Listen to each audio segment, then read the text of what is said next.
Hey my friends, welcome. So in this video, we will be looking at this answer booklet. This is the answer booklet of Shruti Sharma, who has secured the first rank in UPSC, and we will get to know the idea like how we can start answer writing and all, how we can just write the introduction, the body part, and what kind of bullet points are there we have to use. Something like that will be dealt in this video, and if you are interested, you can continue watching this video. Otherwise, you can do whatever you want with your time. Okay, so I'll start the video now. So look. The third battle of Panipat did not decide who would rule India, but rather who would not. So देखिए आपको battle of Panipat के बारे में पता होगा, video को pause करें और देखिए कि आप बैटल ऑफ पानीपत के बारे में क्या जानते हैं. मतलब ब्रेनस्टॉर्मिंग करना है कि सोचिए कि बैटल ऑफ पानीपत कहाँ हुआ था, उसके मतलब क्या रिपरकशन हुए थे, किसके किसके बीच हुई थी. 3 जंग जो मैंने बैटल जो अपने स्पेक्ट्रम में वो लिखी गई है, आपको क्या याद है वो देखना है. फिर इसने ये डिसाइड नहीं किया था कि इंडिया पे कौन रूल करेगा. Okay, did not decide who would rule India, मतलब कौन इंडिया पे रूल करेगा इसने ये डिसाइड नहीं किया. But rather who would not, लेकिन कौन नहीं करेगा ये डिसाइड ज़रूर किया था इसने. तो ये वाली बात है, ये क्वेश्चन है. तो इसे 3 पार्ट में डिवाइड करना है. मतलब बैटल ऑफ पानीपत क्या है वो लिख सकते हैं हम. फिर क्या इंडिया, ये क्या डिसाइड किया इंडिया रूल करेगा, मतलब ये बैटल ऑफ पानीपत क्या डिसाइड की कि इंडिया पे कौन रूल करेगा या नहीं. इस तरीके से 3 पार्ट में हम इसे डिवाइड कर सकते हैं. तो चलिए देखते हैं आंसर को. सो देखिए, the third battle of Panipat was fought in 1761 between the Marathas and Afghans led by Ahmad Shah, having a lasting repercussion in the history of India. Okay, henceforth. जो बैटल ऑफ पानीपत है बता गया, मतलब सिंपल सा introduction है कि अफ़गान और मराठा के बीच में लड़ी गई थी जो अहमद शाह था 1761 में, और इसका बहुत ही लास्टिंग रिपरकशन है, अभी अब तक भी गहरा असर है, इस तरीके से बोलेंगे इंडियन हिस्ट्री पर.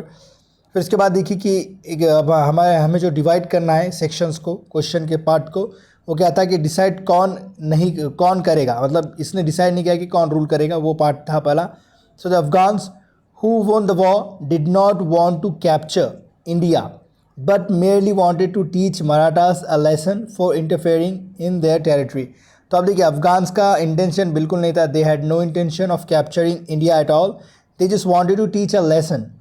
whom to who means the Marathas.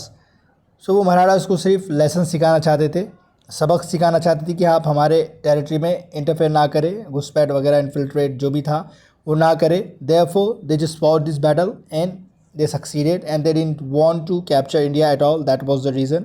Means it did not decide who would rule India. That's the part. That's the justification for this statement. Okay. So the second paragraph here, the second statement of sentence. Other principalities means states की बात हो रही है, जो रियासतें थी, जो राजा थे, जो रूलर थे, उनकी बात हो रही है. Who won, मतलब जो जीते, जो अदर रूलर्स थे जो जीते उनकी बात हो रही है. Rohillas Nawab of Awadh did not have enough resources to rule the region. अभी जो रोहिलास और जो नवाब ऑफ अवध की बात हो रही है, इनके पास भी उतने ज़्यादा रिसोर्सेज नहीं थे कि वो इन चीज़ों पे, इन रीजन्स पे क्या कर सके, रूल कर सके. सो आगे देखते हैं. No major power emerge after the war. और कोई ऐसा बहुत ज़्यादा जो पावरफुल रूलर था, राजा था, वो भी इमर्ज नहीं हुआ इस बैटल के बाद. तो ये जस्टिफिकेशन है कि इंडिया मतलब कौन रूल नहीं करेगा इसका. ओके, उसके बाद देखते हैं. Thus the winners of the war did not go on to rule India. तो इस प्रकार क्या हुआ कि जो विनर्स थे, जो विजेता थे वॉर के, वो नहीं चाहते थे इंडिया को रूल करना, आगे नहीं बढ़ना चाहते थे रूलिंग के सेंस में. ओके, फिर इसके बाद देखते हैं. देखिए, however the losers were clearly. अब ये देखिए, आई एम लाइक फीलिंग डिफाइड, इस तरीके से ना, डिफाइड मतलब डिफाइड है तो इसका माने कि मतलब लूज़र को क्लियरली डिफाइड किया गया, इनकार कर लिया गया. किस सेंस में देखते हैं हम. The Marathas till then the foremost challenge, okay, to the British were delegitimize as heirs to the crown.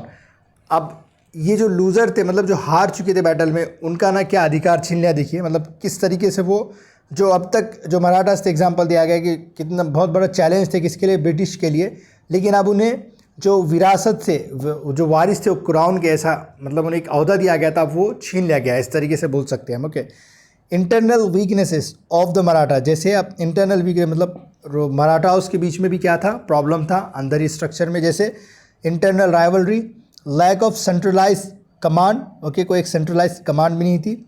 Clearly highlighted necessary for pan India empire. और ये आसानी से दिखता था हमें कि ये इंटरनल राइवलरी है, लैक ऑफ सेंट्रलाइज डिमांड है, कमान है, तो ये इस वजह से ये भी लोग क्या कर पाएंगे, मतलब राज नहीं कर पाएंगे इंडिया पे। We can just see like that, right. So उसके बाद देखिए, देखिए the Mughal rulers prove incapable of defending their crown. Okay, मतलब मुगल रूलर्स भी कहते उतने कैपेबल नहीं थे कि अपने वो क्राउन को बचा सके, डिफेंड कर सके। The power of a foreign tribe, means Afghans की बात हो रही है यहाँ पे, highlighted absence of any powerful Indian ruler. Okay, जैसे एग्जांपल है Rohillas to weakened on their own, मतलब ये जो जंग हुई, जो अफगान्स इन्वेडर्स थे, ये जो इन्वेड किए हमारे कंट्री पे, उसने क्या दिखाया कि हमारे पास कोई पावरफुल इंडियन रूलर नहीं है, इसका एब्सेंस दिखा दिया। मतलब हमारे पास कोई पावरफुल रूलर है ही नहीं हमारे इंडिया में, वो दिखा दिया। और रोहिला जो थे वो भी खुद ही वीकेंड हो रहे थे, अपने आप को खुद ही क्या कर रहे थे, कमज़ोर कर रहे थे। ये वाली चीज़ हो रही है यहाँ पर। फिर इसके बाद देखिए, however the war clearly laid down the backdrop for the rise of the British. तो ये जो पावर, मतलब जो जंग हुई, जो बैटल हुई, ये आसानी से, मतलब ये एक क्या कहेंगे, जो क्या कहते हैं, एक फाउंडेशन तैयार कर रहा था ब्रिटिश राइज के लिए, इस तरीके से बोलेंगे। In the power vacuum highlighted in north India by the defeat of the Mughals and Marathas.